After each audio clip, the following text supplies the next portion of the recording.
Good morning, Homestead, and welcome to the 21-22 school year. I'm Mr. Giglio, Greg Giglio, the principal here at Homestead High School, and this is the very first weekly video message for the year. And again, this is something that I did last year and when we went into remote learning, and it was a pretty useful tool, so I'm going to continue doing it. What is going to happen is there'll be videos every week that come out with the blast, just like this one, although this week's going to be a short one. When I sat down to look at how many responses I got, I'm happy to say we had 46 responses. Needless to say, I can't get through all of those today. And so, but we're trying to get school open and that kind of stuff, but I will answer all those questions in videos that are coming up. But a lot of the questions were about COVID and COVID protocols. And so yesterday, the district emailed out the guide to reopening. So hopefully you can take a look at that and maybe some of those questions will be answered in there. But some of the very specific questions were like, what is really required for kids on campus? And so starting on Monday, kids will be, and staff will be required to wear masks inside. Anytime they're in a classroom, anytime they're in an office building, that kind of thing, they have to wear a mask. That's students and staff. We are also requiring students to keep their masks on when they go between classes. So say between first and second period, please keep your mask on, even if your travels takes you out of the building. And we're asking that because, there are nearly 2,400 kids, and that can be crowded in some areas. So we would prefer that you keep your mask on, even if you go outside. So that's going to be something that we ask. Really, the only time to take it off is when you're eating outside. And so when you are having brunch or lunch, that would be the time where you will be outside and you'll be able to eat and take your mask off. But we ask that as soon as you're done eating, you actually put your mask back on. A couple of precautions that we're doing this year, they're a little bit stronger than last year. We are not in the beginning here going to be allowing students to eat in the cafeteria. Again, that would mean a couple hundred kids with their masks off while they're eating. That doesn't sound like it would be a good idea. It's also recommended from the county that we not do that. So we were actually having kids sit outside. And there's plenty of tables. There's lots of places to sit. We'll be opening up other areas on the fields and that kind of stuff like we did last time. So there'll be plenty of places for students to find a place to eat. Campus is open, so students are also allowed to go off campus and go purchase their lunch or go home for lunch. That is something that is not being restricted, but we do again ask that students really think about their behaviors and their actions as they're going to 7-Eleven or McDonald's or somewhere else, or if they're getting into a car with other kids, again, wearing masks when they're doing that. Those are all pretty important things, but it is something that is going to be allowed at all of our sites in our district. So that is something that will be happening.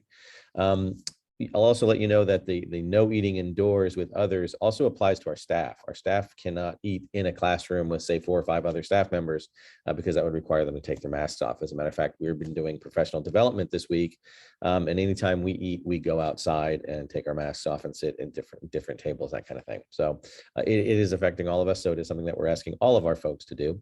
The only other time when you're allowed to have your mask off is if you take a sip of water in class. That's okay. Obviously, we don't want kids to get dehydrated or staff to get dehydrated, especially this first week. It's going to be a little bit warmer and people are going to be talking a lot more, so your throat's going to need it. Also, if you are in a PE class, you're allowed to take it off. You can keep it on if you feel comfortable doing so. As a matter of fact, we had lots of athletes last year playing full-on sports and with masks on. But things like PE or dance classes, anytime you're doing a physical activity like that, you can take your mask off. When folks are doing like indoor athletics, they might be having their masks on while they're standing around talking, but then they may be taking them off. We haven't got any guidance yet on spectators, but we're waiting for that. That should be coming pretty soon. So we'll hear about that. We will have our hand washing stations in all the classrooms and around campus, so that students really should continue to maintain really good hand sanitation. Please, do it as you're leaving class and going into class. So that's a big important thing. Social distancing is not something that the county and the CDC are recommending anymore, as long as people are masked and as long as we're having proper HVAC ventilation systems, which we've talked about this a lot. We definitely have put a lot of time and effort and money into upgrading our ventilation systems. And so all of our rooms, all of our offices, all of our spaces here on campus have ventilation systems that are pulling in a maximum amount of air, fresh air. That is also being filtered by a MERV 13 filter. Every single space has one. We're changing them out regularly. And those filters actually can help prevent the spread of viruses and bacteria and that kind of thing. And so it's a pretty powerful filter. So between having lots of fresh air, spaces that have HVAC filtered systems, and people wearing masks, and then on top of that, more people being vaccinated, we have a pretty safe environment on campus, so the social distancing isn't needed. There was a question in there about, will we be enforcing masks and kicking kids off of campus? Yes and no. I want to be honest. Kids have been off campus. We want our kids to be here. We think it's a better environment for them to learn on campus. But we also are not going to jeopardize the safety of our other students and staff. So if a student is, carelessly has their mask around their face, or maybe he's taking it off to talk or something, we're going to remind them to put it back up. If they forget a mask, we will give them a mask. If their mask breaks, we can give them a mask. But I would also encourage you to bring a couple masks just in case. But if a student refuses, or a student is continually violating those, then we're going to talk about consequences. But our initial first reaction is not going to be to kick somebody off campus. Again, the word discipline, it comes from a Latin root, which means to teach. So we're going to try and teach students some better choices and behaviors in terms of masks. And so again, it hasn't really been a problem. Like at Roundup, we had all of our students come back. A couple students came without masks. We quickly gave them a mask. They were thankful. Some kids took their mask down as they were talking. We asked them to put it up. They put it back up, and that was the end of it. So our kids have been really good with that. So I don't perceive that to be a problem, but we'll tackle it if it comes along. Again, we will continue to update you as we get more information about masks or vaccinations. As you may have heard, Governor Newsom just put out a mandate that all school employees should be vaccinated or tested weekly. So we're in the process of kind of digging through that information and figuring out how that applies to our school and to our campus. So you'll be learning more about that as we move along. But again, this is definitely a fluid situation. But again, for right now, masks are definitely a mandate around campus, inside especially. Hand washing will remain a priority. Our filtration systems, air filtration systems, will be a top priority, and just making sure that everyone is safe. And one of the key things I would also put out there is what we're telling staff and students: if you're not feeling well, please stay home.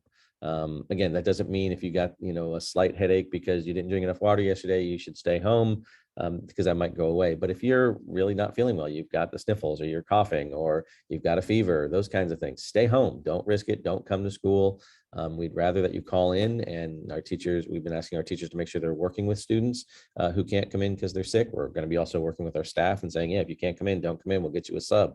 So that's a pretty key thing. And so I know there are times we feel like, we have to tough this out, or I don't want to miss school. Well, with things like Schoology and technology, there's definitely some really good ways that we can keep kids connected even if they're at home for the day. So we're not going to be zooming them into class, because that's very hard to do.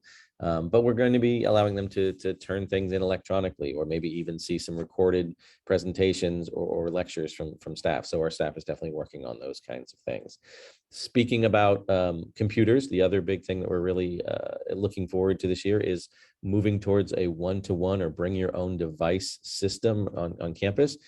We think after last year and being so remote and everyone relying on computers heavily, that now is the time to do that. We have a ton of Chromebooks that we can loan out to students if they need one. So we're happy to loan that. If you need one, you just simply fill out the form or go to the library, or you can bring your own, as long as it can fit some of the parameters of what we need for the system. So really, iPads don't work. Cell phones, even though they're great, they don't work that way. Talking about laptops, Chromebooks, those kinds of devices. So you're welcome to bring your own. If you don't want to bring your own, or you don't have your own, you definitely get a loaner from us. If you forgot yours for the day, you can get a loaner for the day. So we're really going to be moving to that one-to-one, and so that's an expectation that we have of our students. And so if you could help remind them to, put their devices in their backpacks and to take care of them, make sure they're taking care of them, that they charge them the night before, bring your charger with you. Those would be great things. So again, I apologize that I'm not able to get to all the questions this week. We are doing a lot of setup of opening of school. But next week I'll be able to spend a lot more time and getting through a lot of the specific questions if I haven't answered them today, or if, maybe they already got answered through some other way. So again, really looking forward to communicating with all of you, really looking forward to folks sending in their submissions for the survey. Again, 46, that's the most I've ever had in 1 week. So thank you very much. And obviously people are eager to get school started, as we are. So looking forward to getting this year going, and I will see you and your students on campus, and glad to do so. If you won't see my smile, but I'll definitely be smiling under my mask as I welcome all the kids. So happy new year, a happy new school year, that is. And we look forward to having a great 21-22 school year with you all. Take care.